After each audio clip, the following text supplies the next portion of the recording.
All right, Juan, let's see if we can reduce some of that stress and confusion you're feeling. So I'm just going to take the object that you started with. Let me just check a couple things. Production rendering mode and art renderer, I would switch to the scanline renderer.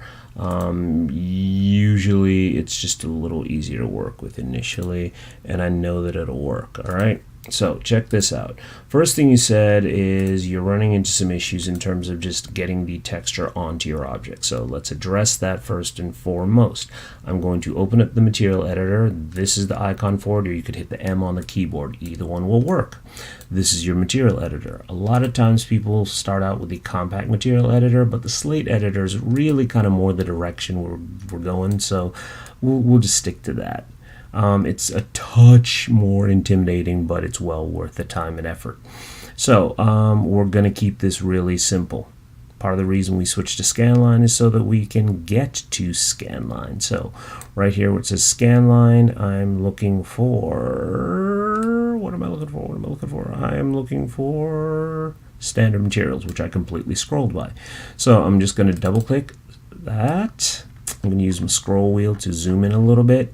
Now, right here, what we're looking for is diffuse, which is right here. Diffuse color, that's basically just the color that your object is, which is not going to help us because, as we can see, the standard material is gray, which is the color our object is, so no. What we do need to do is we need to get an image and put that image on there. So basically, think of it like sticking a big sticker on your object. That's what we need to do. That sticker is in the form of a bitmap. A bitmap is kind of a catch-all phrase for images. So JPEG, TIFF, Targo, whatever, PNG. I'm a big fan of PNGs, but we're going to be using a JPEG for this. So I already grabbed the JPEG, so I'm just going to double click on bitmap. And instead of just sticking one in here, instead of just creating a node for the bitmap, it says what bitmap do you want to use. So I went ahead and just grabbed some images off the internet. This one's pretty good. Create diffuse. See, diffuse, color, blah, blah. I'm going to hit open and it drops it in there and nothing happened. Why? Because these are two separate nodes. You need to tell the material what you would like to connect this to. So we want the image to be connected to the color. So now you see that that is the color that this is, or the sticker that would be applied. Now that still hasn't helped us because I'm going to I'm not double clicking, I just single clicked on this, but I'm not seeing it over here. Check this out. See right up here, this little weird looking thing, assign material to selection. So make sure you have your object selected. I'm going to hit assign material to selection. Yay, nothing happened. One more step you need to take. Right over here, show shaded material in viewport. You click on that. Ooh, that, my friend, I am now seeing, but doesn't look good. I'm seeing a material here. In fact, I'm seeing the entire material here. And if we look closely, this is not good, because even this is terrible. This is really terrible because these are different sides of the crate, but it's all being applied to one side. So let's jump into what you got going on over here. Now, looks like you have just this one face selected. Let me open the UV editor. Oh, let me close this because I don't need the material editor anymore. So yeah, all right, so I'm pretty sure I know what the issue is. Let's come back over here. I'm going to jump back up in the unwrap in the modifier panel. I'm going to go to editable mesh. Yes, I'm just going to say yes. I don't care about that right now. I can almost guarantee you the issue is you probably had a single face or polygon selected when you went into the into the unwrap UVW. The problem is it's going to be just looking at that one face. So I'm going to hit editable mesh. So I'm at the top of the modifier stack for that, or I'm not in the sub object mode, I should say. I'm at the top of the editable mesh thing, and then I'm going to jump up to unwrap UVW. Now, I'm sure you're like, no, stop, you just jacked up the one part that was working. All right, well, we're about to fix that. So now that I have the entire object selected, when I open my UV editor, madness ensues. So what this is This is the various pieces, parts, faces of your object, but blown out on a macro level. Something else that will help is, you see this? This is where you want your texture to show up in the UV editor. So to do that, what I'm going to do is, see where it says checker pattern blah blah blah? That's that checker pattern. I'm going to click this. I get this drop down, and sorry, I keep my resolution stupid high. I'm going to hit pick texture. I'm going to go bitmap. Remember that. I'm going to select that same image and say open, so I can see it in here. Now this is not it applying. This is very important to remember. This is not applying the texture. This is just seeing it in here so you can work with it. We've already applied the texture to our object. Now we just need to take control of where it lays out and how it lays out. So the first issue is the various pieces and parts that make this up, they are stupid big. I'm going to select them all.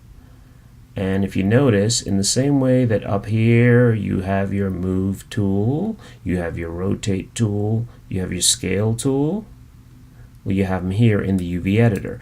I like to describe it as this. Once you start doing the unwrap UV thing, it's like you've created a shell around your object.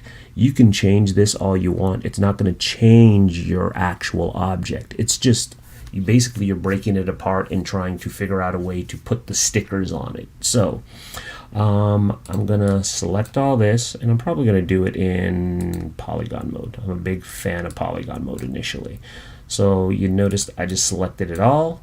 I'm gonna select the scale tool, and I'm just gonna scale this all down into something that's a touch more manageable.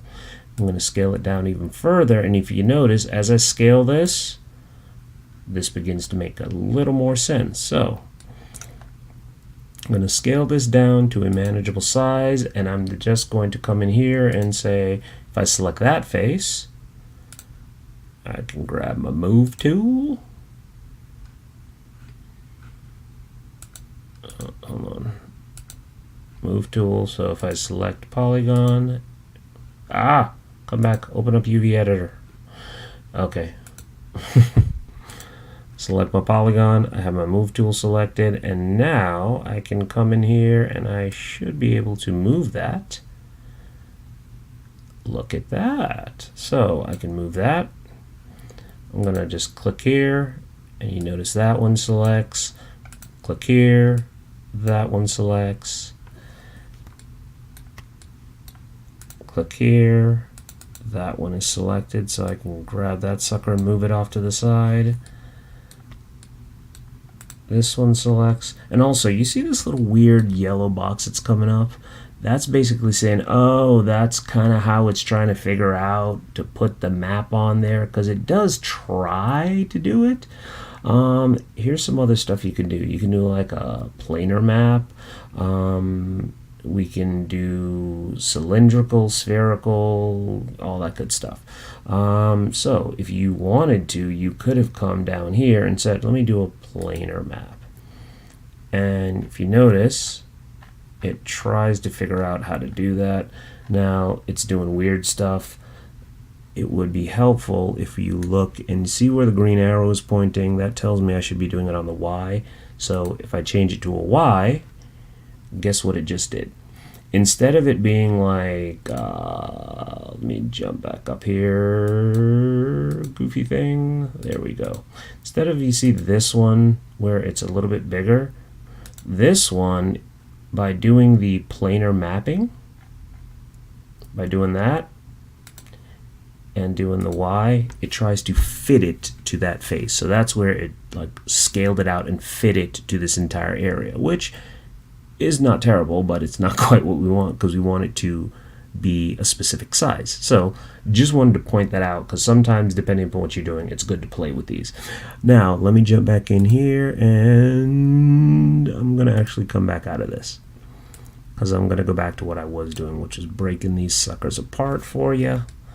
And I believe that's the last one. So cool.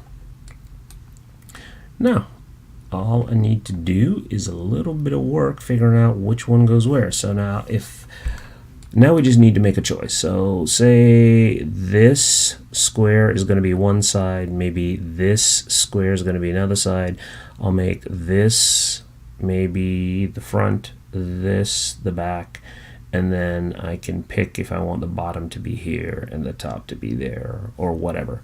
So now we just need to make some choices. So if we decide that, say, that's the front, that lets me know, okay, that's the front. Cool. That's the back. That's that side. Oh, okay. So I'm just going to move this off over here. If that's my front, I'm just going to grab that and say, hey, I want the fragile to be the front. I put that in place. I'm going to use the scale tool to scale this up a touch. Maybe move it over so it's a little more centered, and go back to scaling this sucker a little bit till it's pretty close to where I want it to be. Now check this out. Something else you can do is, if you don't want to just be working on the polygon level, you could switch to your vertex or points, and you can interactively, oh, I'm in scale. I'm like, what happened there? Let me make sure I'm on my move tool so I can say, hey, I want this to be right there. I can move this one over here, take this one over here, this one over here. And now, as you can see, that is the face. Now, you're going to want to be careful. I'm switching to edge mode because if you notice, you see this blue line?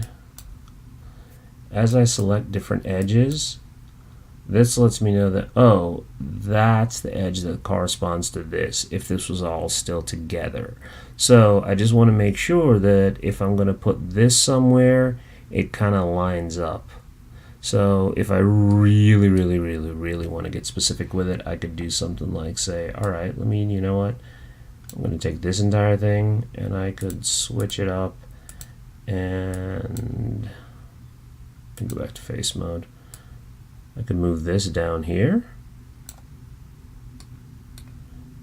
and then I could switch it up and say, all right, I'm going to take this, and since I know that's the edge that corresponds to this, I realize I'm getting a little far afield technical in terms of very precise layout, but I figure I'll show you all the good stuff. Alright, and you know what, I'm just going to undo that and say I want to do 90.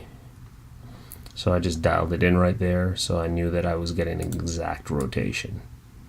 And just to make sure, I'm going to check it again and say, let me go edge. Make sure, did I rotate it the right way? Yes. See red, blue, that lets me know those two go together. So now I can switch it up and just try scaling it.